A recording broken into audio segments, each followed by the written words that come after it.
బీరకాయ కర్రీ ఇక్కడి వరకు ఏంటంటే టమాటా, ఉప్పు, కారం, పసుపు వేసుకున్నాను ఫ్రెండ్స్.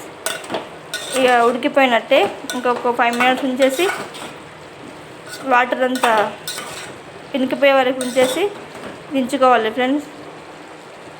75% ఉడికినాక ఇవి టమాటాను, ఉప్పు, కారం వేసాను ఫ్రెండ్స్. ఇక మా వారికి అయితే చాయ్ పెట్టాను. ఇప్పుడే డ్యూటీ నుండి వచ్చిండు. చాయ్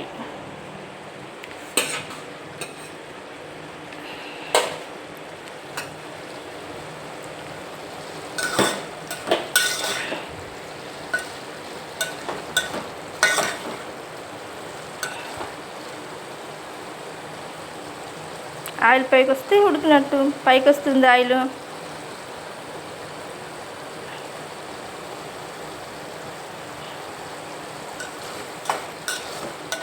కొంచెం టమాటా ఉడకాలి ఫ్రెండ్స్. ఉడికితే బంద్ చేయడమే. కర్రీ కంప్లీట్ అయినట్టు. ఉడికిపోయింది కర్రీ. ఓకే మరి ఫ్రెండ్స్, ఆ కర్రీ ఎలా ఉందో కామెంట్ బాక్స్లో కామెంట్ చేయండి ఫ్రెండ్స్. గ్యాస్ అయితే కట్టేసాను. మా వారికి అయితే చాయ్ ఉడుకుతుంది. ఏంటక్క టిఫిన్ బాక్స్లో పెట్టారా అనుకోకండి చాయ్. మా వారు ఒక్కడే కాబట్టి ఇప్పుడు తాగడానికి మధ్యాహ్నం టైంలో అతని మందం టిఫిన్ బాక్స్లో పెట్టాను ఫ్రెండ్స్. ఇది వచ్చేసి వెస్టేజీ టీ పౌడర్. ఇది ఎందుకంటే మన గ్యాస్ ట్రబుల్ కానీ ఏమన్నా ఉంటే కవర్ చేస్తుందండి, తగ్గిస్తుంది gas trouble. Wastage tea powder. Digestion మంచిగా అవుతుంది. ఎక్కువ చాయ్ తాగే అలవాటు ఉన్న వాళ్ళు ఈ టీ పౌడర్ వాడండి. ప్యాకెట్ వచ్చేసి ఇలా ఉంటుంది. Zeta premium. దీంట్లో అన్ని మసాలా ఐటమ్స్ ఉంటాయి ఫ్రెండ్స్ టీ పొడిలో. కాబట్టి మన గ్యాస్ ట్రబుల్ తగ్గిస్తుందండి.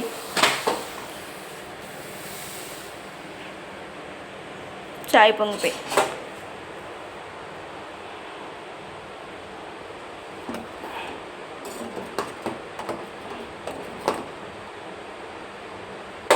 మంచి స్మెల్ కూడా వస్తుంది. గ్యాస్ ట్రబుల్ తగ్గిస్తుంది. కిడ్నీలలో స్టోన్స్ ఉన్నా కానీ తగ్గిస్తాయి ఫ్రెండ్స్. కిడ్నీలో స్టోన్స్ ఉన్నా కానీ తగ్గిస్తుంది.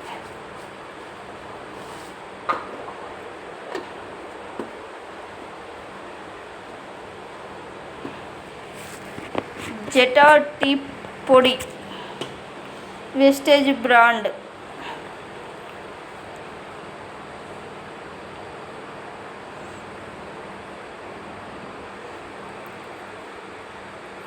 గ్యాస్ ట్రబుల్ తోటి చెస్ట్లో పెయిన్ వస్తుంది కదా, మళ్ళీ మనం తిన్న ఫుడ్ డైజెషన్ కాకపోయినా ఇది డైజెషన్ చేస్తుంది.